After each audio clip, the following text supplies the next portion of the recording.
Assalamualaikum warahmatullahi wabarakatuh.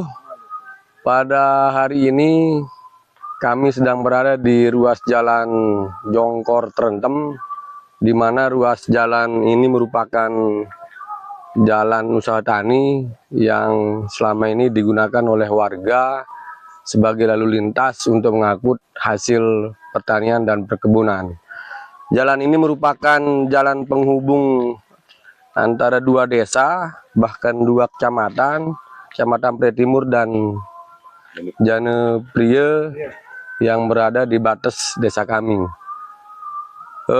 Persoalan yang sedang kami hadapi, lebih-lebih di musim penghujan, jalan Jongkor Bukit Jatun ini hampir tidak bisa sama sekali dipergunakan oleh warga yang pada musim tanam padi.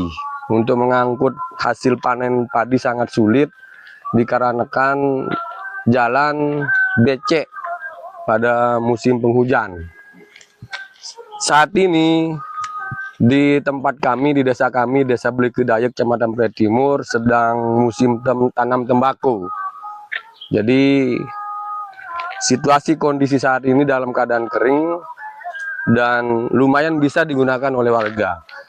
Cuma karena tidak merata, jalan ini hampir sulit digunakan oleh warga kami.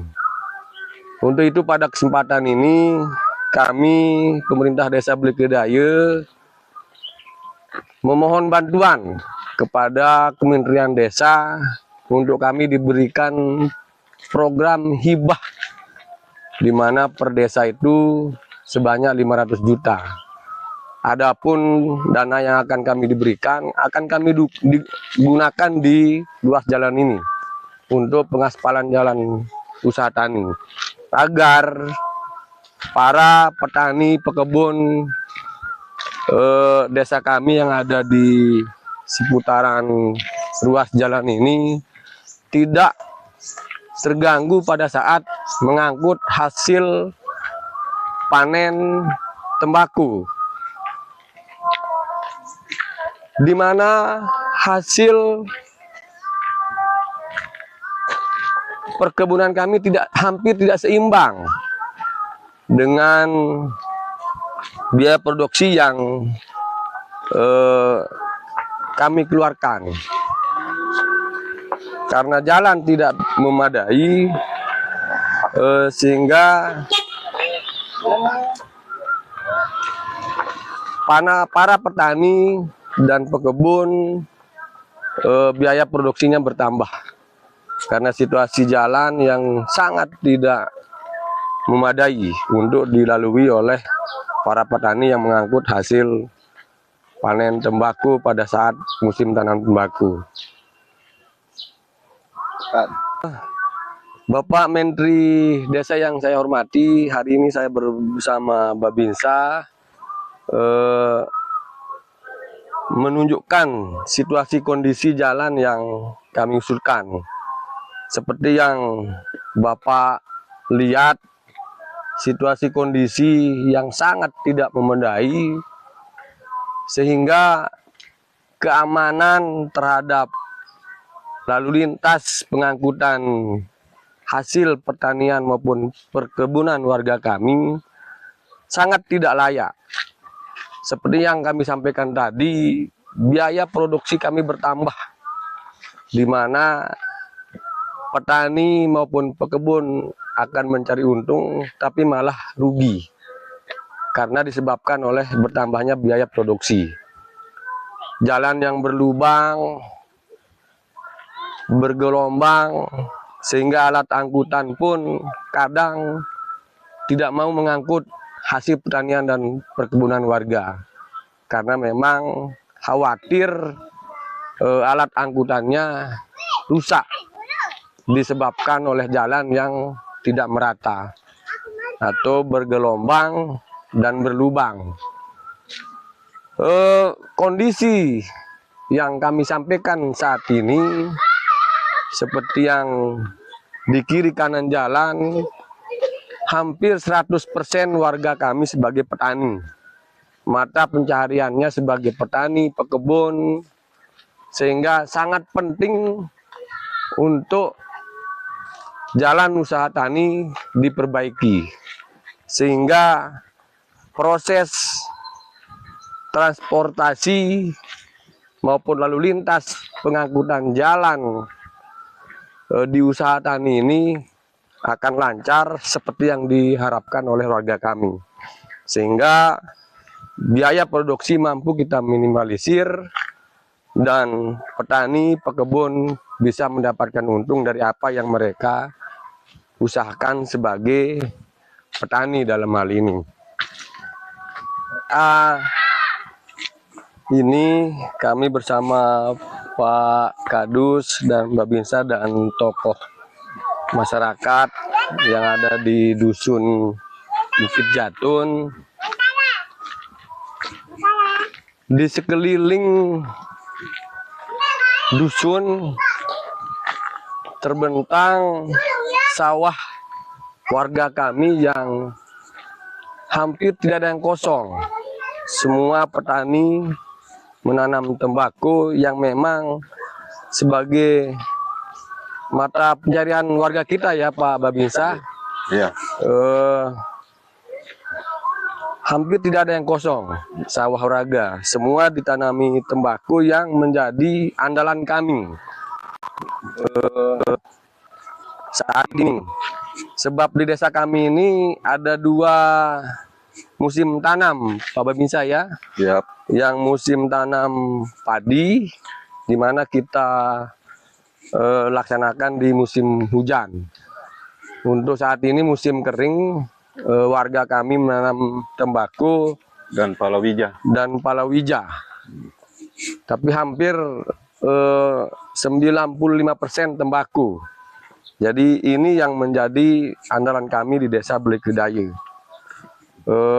Oleh sebab itu, sebagai bahan pertimbangan Bapak Menteri Desa dalam hal ini, terutama yang disampaikan di media sosial terkait dengan desa tematik.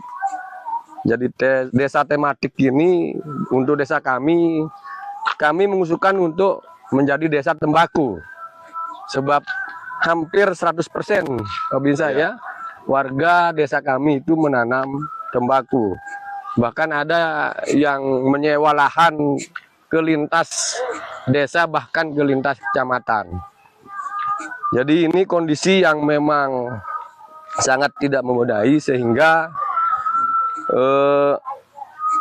jalan usaha tani yang kami usulkan kepada Kementerian Desa dalam hal ini agar bisa direalisasikan sebagai bentuk perhatian pemerintah pusat kepada desa dalam program ketahanan pangan yang memang sebagai cita-cita Presiden Prabowo saat ini. Untuk selanjutnya, apa yang kami sampaikan tadi sebagai desa tematik, desa kami adalah desa padi dan tembakau, di mana tembakau ini bahkan nomor 2 di Indonesia, tembakau Virginia, bahkan mengalahkan Brazil, seperti yang kami dapat info dari perusahaan-perusahaan tembakau yang ada di wilayah Nusa Tenggara Barat. Mungkin Pak Babinsa bisa menambahkan apa yang memang kita lihat dengar terhadap situasi kondisi warga kita. Ya betul, kalau karena Babinsa sehari-hari selalu mendampingi para petani, apalagi terutama sekarang kan untuk ketahanan pangan, memang jalan yang dimaksud sama Pak Kades ini memang tidak layak dan tidak memadai untuk pengangkutan hasil panen para petani. Kadang para petani banyak mengeluh karena memang jalan yang tidak bisa dilewati pada saat musim hujan. Nah, kebetulan kalau musim padi ini kan hujan. Nah, jadi jalan-jalan ini becek dan berlubang sehingga apabila dilewati mobil ini nggak bisa jalan. Ya, tidak tahu jalan Kendaraan sama ini air. langsung masuk dia ke jalan ini. Kebetulan untuk sekarang ini kan lagi kering, musim kering sehingga bisa dilewati, tapi pada saat musim kering saja. Ya. Tapi kalau sudah musim Kalau hujan, hampir tidak petani bisa. banyak sekali yang mengeluh karena tidak bisa mengangkut hasil pertanian. Jadi kebetulan saya sebagai Babinsa di sini juga berharap kepada pemerintah, Menteri Desa untuk membantu Bapak Kades dalam menyelesaikan permasalahan warga, terutama para petani di Desa Blekedaya ini. Karena sangat-sangat berharap supaya untuk ketahanan pangan ini lancar. Memang Bapak Kades ini selalu berupaya gimana cara penyelesaian masalah-masalah di warganya, terutama para petani yang menanam padi, tembakau. Karena sudah sekian lama desa kami ini, terutama jalan ini tidak pernah tersentuh. Karena apa? Karena anggaran yang belum Ya. ada, Pak Kades ya? Ya. Karena anggaran ini. Jadi anggaran dana desa Hmm. kita sangat tidak cukup, di mana kita hanya dapat 900 juta. Sementara ruas ini Pak Babinsa paling tidak ini kan panjangnya 1,8 kilometer. Jadi ini harus, kalau kita aspal hampir 2 kali lipat seperti yang kita usulkan ke pemerintah, dalam hal ini Menteri Desa Pak Babinsa. Jadi sekali lagi kami Kepala Desa dan Babinsa sama Kadus sangat berharap untuk bisa dibantu oleh pemerintah pusat, dalam hal ini Menteri Desa, demi tercapainya cita-cita Presiden Prabowo Subianto dalam rangka mensukseskan ketahanan pangan. Seperti itu Pak Babinsa ya. Iya. Kami usulkan mendapat jawaban dari Bapak Menteri, dalam hal ini Bapak Menteri Desa, untuk direalisasi apa yang menjadi usulan kami. Sebab jalan yang kami usulkan ini sangat butuh sentuhan, butuh bantuan, terutama untuk mensukseskan apa yang menjadi cita Presiden Prabowo. Dalam hal ini ketahanan pangan yang memang menjadi prioritas utama pemerintah pusat dalam hal ini. Sekali lagi kami mohon bantuan Bapak untuk kami diberikan bantuan, dan mohon untuk direalisasikan apa yang menjadi usulan kami. Semoga Bapak Menteri Desa bisa mengabulkan usulan kami sebagai bentuk kepedulian pemerintah pusat kepada desa. Kita mulai dari desa untuk membangun Indonesia. Demikian, terima kasih. Assalamualaikum warahmatullahi wabarakatuh.